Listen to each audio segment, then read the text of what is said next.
વાદ નહીં, વિવાદ નહીં ને મધુર સિવાય વાત નહીં. કુપોષણના પૈસા એવા માળા કાપી લે અને જસ મોહનલાલ લેશે. એટલે આ બધું તો અમને મોહનલાલ ભરવાડની વાત, ઉત્તમ ડેરી ચેરમેનની વાત કરો. વાત છે.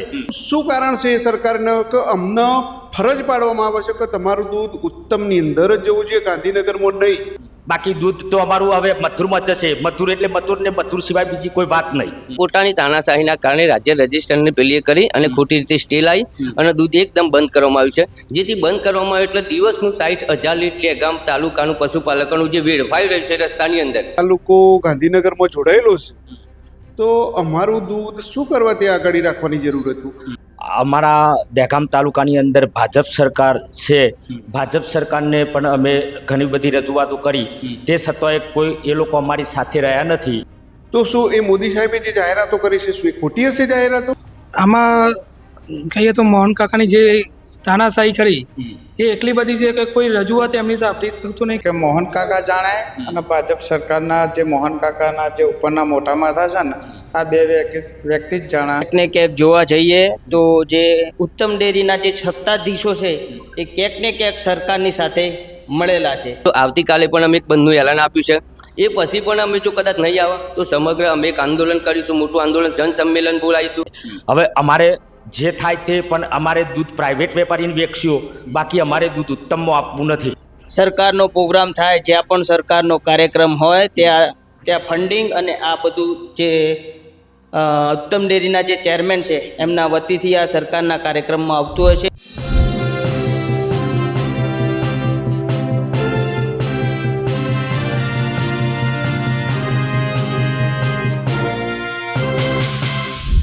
ગાંધીનગરમાં પશુપાલકો અને દૂધ ઉત્પાદકો નારાજ છે. ઘણી બધી સમસ્યાઓ છે. પહેલા ઉત્તમમાન, પછી મધુરમાન, ફરી ઉત્તમા. ગોળ આ જે સરકારના નિયમો છે, જે સ્થાનિકો છે, દૂધ ઉત્પાદકો છે, તેઓ કંટાળે છે અને હવે તેઓ બંધનું એલાન આપી રહ્યા છે અને સાથે પોતાની નારાજગી વ્યક્ત કરી. આપણી સાથે સ્થાનિક જે દૂધ ઉત્પાદકો છે, સ્થાનિક આગેવાનો છે, એમની સાથે વાત કરીશું. શું નામ છે આપ? મારું નામ હઠસિંહ ધૂરસિંહ ઝાલા છે. ઝાલા સાહેબ, શું મુખ્ય સમસ્યા છે જેના કારણે હવે તમે બંધનું એલાન કરી રહ્યા છો? દૂધ ઢોળીને પણ તમે લોકોએ વિરોધ કર્યો વચ્ચે. શું મુખ્ય માંગણીઓ શું છે, શું વાત છે? છેલ્લા 5 દિવસથી તમે મીડિયાના માધ્યમથી દરેક જોઈ રહ્યા છે કે દહેગામ તાલુકાનો પ્રશ્ન જે છે દૂધ પશુપાલકોનો બહુ વિકટ પરિસ્થિતિ છે. જે મધુર અને ઉત્તમો ભાવનું જે ડિફરન્સ છે, આ જે ઉત્તમ છે એ 810 રૂપિયા ચૂકે છે, જ્યારે મધુર 815 રૂપિયા કિલો ફેટનો ભાવ ચૂક્યા, 55 રૂપિયા કિલો ફેટનો ભાવ ચૂકે. જ્યારે જે સ્થાનિક જે દર વર્ષે જે વધારો જે ભાવ ફેર આપવામાં એ 5% ચૂકવે છે ઉત્તમ, જ્યારે મધુર 25%, 15% ચૂકે છે. એટલે આ બી એક ડિફરન્સ છે. પશુપાલકોને બહુ મોટું નુકસાન થઈ રહ્યું છે. છેલ્લા કેટલાય સમય 4 મહિનાથી અમારું દૂધ હતું એ ગાંધીનગરમાં જતું હતું. આ લોકોએ પોતાની તાનાશાહીના કારણે રાજ્ય રજિસ્ટરને પેલી કરી અને ખોટી રીતે સ્ટે લાવી અને દૂધ એકદમ બંધ કરવામાં આવ્યું છે. જેથી બંધ કરવામાં આવ્યું એટલે દિવસનું 60,000 લીટર ગામ તાલુકાનું પશુપાલકોનું જે વેડફાઈ રહ્યું છે રસ્તાની અંદર, પશુપાલકોનું ઉગ્ર ઊંધો એટલો વિરોધ છે કે કોઈ પણ કે અમારું દૂધ જે કરવું હોય કરે. આજે ભાવ ઉત્તમ વાળો ભાવ ડબલ આપશે તો પણ અમે દૂધ આપવા તૈયાર નથી. દૂધ અમે એક જ પ્રશ્ન છે કે દૂધ અમે મધુર સિવાય કાપવા નથી અને જે કરવું હોય કરે. અને જો આગામી સમયમાં આનો નિરાકરણ નહીં આવે તો આવતીકાલે પણ અમે એક બંધનું એલાન આપ્યું છે. એ પછી પણ અમે જો કદાચ નહીં આવે તો સમગ્ર અમે એક આંદોલન કરીશું, મોટું આંદોલન, જનસંમેલન બોલાવીશું અને દહેગામની અંદર મોટું સંમેલન રાખીને આગળનો વિરોધ પણ અમારો ચાલુ રહેશે. અમારા દહેગામ તાલુકાની 90 જે દૂધ ઉત્પાદક મંડળીઓ ખરી એ મંડળીઓની એક સમિતિ રચવામાં આવી છે. આ જે 19ની સમિતિ છે, જે સમિતિ અત્યારે હાલમાં જે કામ કરી રહી છે બહુ વિશ્વાસથી, દ્રઢથી, રાત દિવસ એક જે કામ કરે છે બહુ વિશ્વાસથી કરી રહી છે.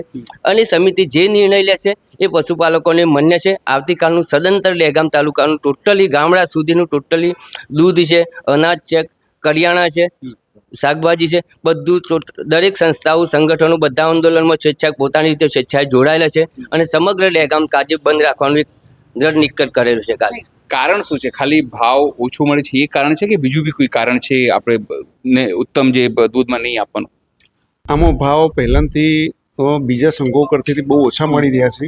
અને બીજું કે જે અમારા ગાંધીનગર સંઘની અંદર ભાવ અમને પૂરેપૂરા મળતા હતા અને અમારો જિલ્લો ગાંધીનગર લાગે છે, તો અમને ખરેખર અમારા જિલ્લાની અંદર જવા દેવા જોઈએ. કેમ કે અમને ખ્યાલ છે જ્યાં સુધી અમારો તાલુકો ગાંધીનગરમાં જોડાયેલો છે તો અમારું દૂધ શું કરવા ત્યાં આગળ રાખવાની જરૂર હતું? તો ખાલી જે અમારા આવક, જે અમારી મોટી આવક હતી પશુપાલકોની રોજની દૈનિક આવક, એ આવકો ઉપર આજે એની તડાપ મારી છે. તડાપ મારીને જે અમારા ખેડૂતોનું બહુ મોટું શોષણ થઈ રહ્યું છે, એ સરકાર આજે એ વિશે કંઈ વિચારવા તૈયાર નથી એવું લાગી રહ્યું છે અમને. કેમ શું કારણ છે એ સરકારને કે અમને ફરજ પાડવામાં આવે છે કે તમારું દૂધ ઉત્તમની અંદર જ જવું જોઈએ, ગાંધીનગરમાં નહીં. અને હકીકત અમારો જિલ્લો ગાંધીનગર આવેલો છે, દહેગામ તાલુકો. તો દહેગામ તાલુકાને શું કરવા મજબૂર કરો છો તમે કે તમે એવી કેવી ફરજ પાડો છો? અરે જ્યારે નરેન્દ્રભાઈ મોદી સાહેબે એવી જાહેરાત કરેલી, અમારા વડાપ્રધાન માન્ય સાહેબે, કે ભાઈ મુક્ત બજાર, એનો ખેડૂત ગમે તેવો માલ વેચી શકે છે. તો શું એ મોદી સાહેબે જે જાહેરાતો કરી છે શું એ ખોટી હશે જાહેરાતો?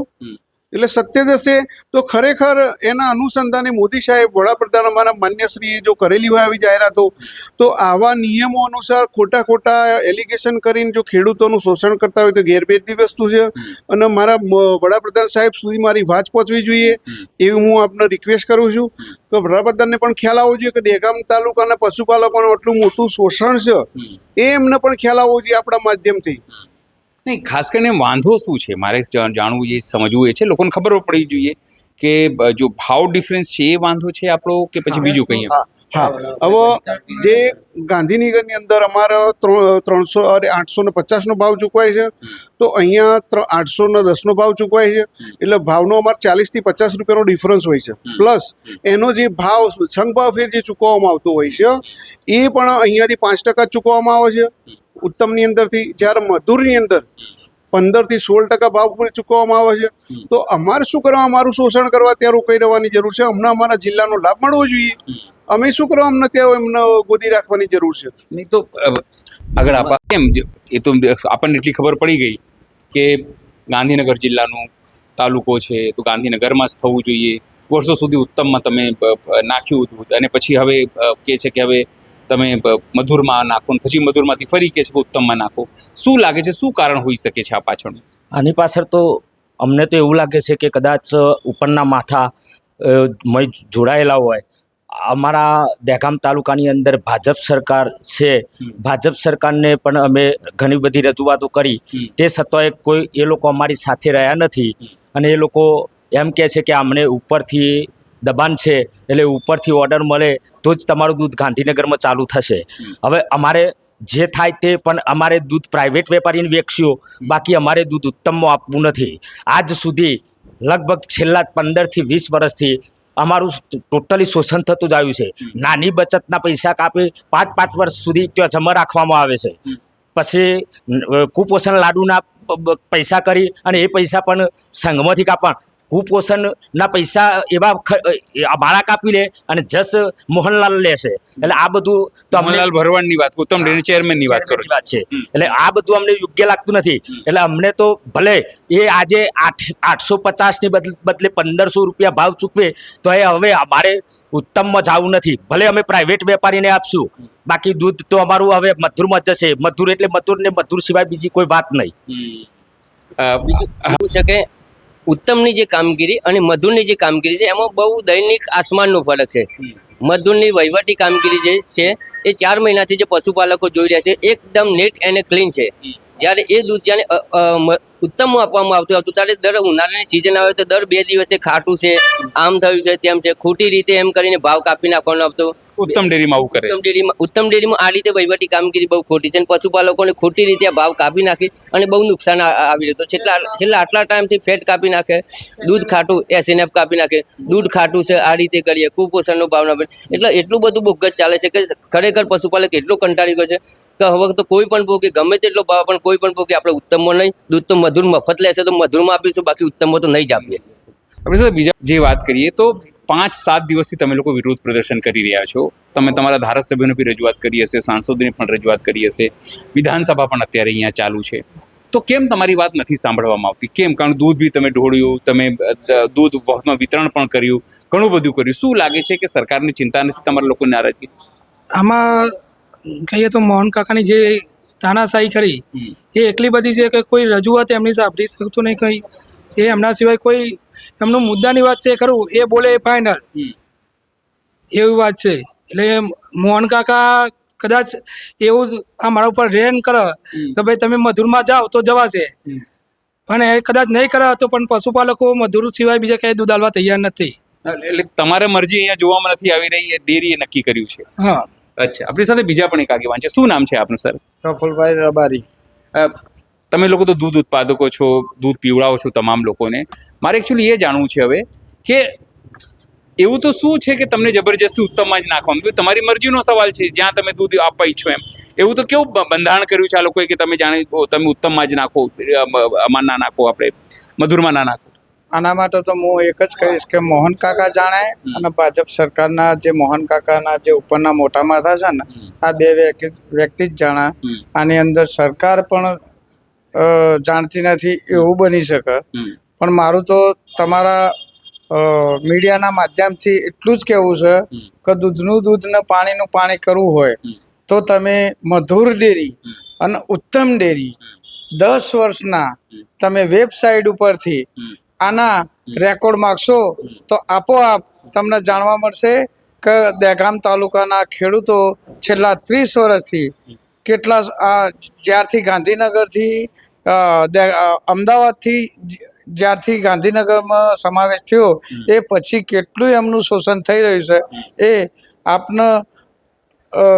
આપના માધ્યમથી વેબસાઇટ ઉપર જોઈ અને તમે એના રેકોર્ડ બંનેના જોશો એટલે દૂધનું દૂધ અને પાણીનું પાણી ઉત્તમ ડેરીમાં શોષણ થાય છે એવું કેવું? શોષણનું આ કેટલું શોષણ છે એ એનું દૂધનું દૂધ ને પાણીનું પાણી જે છે એ સત્ય સામે આવી જશે.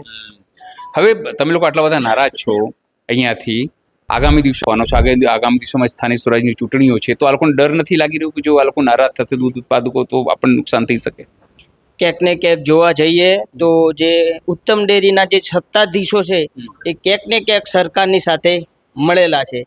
જ્યારે પણ સરકારનો પ્રોગ્રામ થાય, જ્યાં પણ સરકારનો કાર્યક્રમ હોય ત્યાં ફંડિંગ અને આ બધું જે ઉત્તમ ડેરીના જે ચેરમેન છે એમના વતીથી આ સરકારના કાર્યક્રમમાં આવતું હોય છે. એટલે સરકારની સામે સરકારનો જે માણસ છે એની સામે અત્યારે કોઈ બોલવા તૈયાર નથી.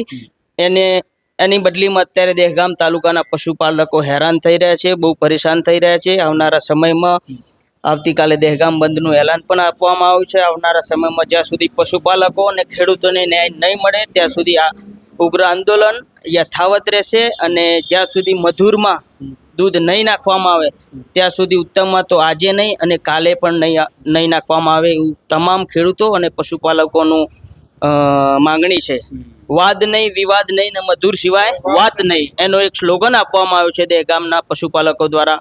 જ્યાં સુધી મધુર દૂધમાં નહીં લેવામાં આવે ત્યાં સુધી ત્યાં ઉત્તમમાં તો નહીં જવામાં આવે. મારું ખાલી મેં તમને પૂછ્યું સવાલ કે આગામી દિવસોમાં સ્થાનિક સ્વરાજ ચૂંટણીઓ છે, અહીંયાના પશુપાલકો નારાજ છે, ખેડૂતો નારાજ છે, દુકાનદારો તમારી લોકોની સાથે છે, બંધ કરવા તૈયાર નથી, તો આ લોકોને ડર નથી લાગી રહ્યો એનાથી? આવનારો સમય તો પશુપાલક અને ખેડૂતો નક્કી કરશે સાહેબ કે જો સ્થાનિક સ્વરાજની ચૂંટણી આવી રહી છે, જે ચૂંટણી પહેલા જો આનું નિરાકરણ નહીં આવે તો આનું પરિણામ ભોગવવા એ પણ સરકારની તૈયારી રાખે. અમારા સરપંચો છે એ લોકોને તમે વાત કરીએ છે, લોકોને ખબર જ હશે, એ લોકો શું કહે છે? અમારા ધારાસભ્યનો ખ્યાલ છે, અમારા જે અહીંયા તાલુકાના જે જિલ્લા પંચાયતના એ તમામ સભ્યો જાણી રહ્યા છે કે એમને ખ્યાલ જ છે કે 100% અમારા પશુપાલકોનું શોષણ જ છે. અને એ હવે અત્યારે મજબૂર એવું લાગી રહ્યું છે અમને સરકારથી, નારાજ થઈ ગયા છે એવા તો 100% અમારા ખેડૂતોનું જો આટલું બધું શોષણ થઈ રહ્યું તો અમે પણ હવે તમારી સંગઠનો સાથે જોડાઈશું, એમની પણ હવે તૈયારી છે. ત્યારે આજે અમારા દહેગામ તાલુકાના તમામ ગામડાઓના સરપંચો એમને પણ અમારી સાથે એક સુરથી સુર મિલાવવાનો નક્કી કરી રહ્યું છે. એ પણ અમારા સંગઠનમાં જોડાઈ ગયા છે. એટલે એમને કીધું કે ભાઈ તમામ ગામડાઓના સરપંચો અમે તમારી પડતી ઉભા રહીશું અને જે કહીએ છે જ્યાં સુધી તમારું નિકાલ નહીં આવે ત્યાં સુધી અમે સફળતા પણ આપીશું તમને.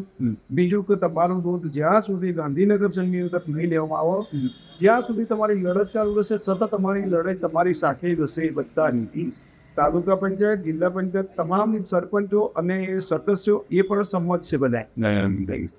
સ્વાભાવિક છે કે જે રીતે તમામ જે ખેડૂત આગેવાનો છે, ઉત્પાદકો છે, તે લોકો નારાજગી વ્યક્ત કરી રહ્યા છે. શરૂઆત બંધથી પોતાના નારાજગી વ્યક્ત કરશે ને પછી આગામી દિવસોમાં પોતાના અલગ અલગ કાર્યક્રમો જો સરકાર નહીં સાંભળે, અલ્ટિમેટમ આપવામાં આવ્યું છે કે 25 તારીખ સુધી જો તેમની વાત નહીં સાંભળવામાં આવશે તો નિશ્ચિત છે આગામી દિવસોમાં ઉગ્ર આંદોલન થશે ને સ્થાનિક સ્વરાજની ચૂંટણીમાં તેની અસર પડી શકે છે.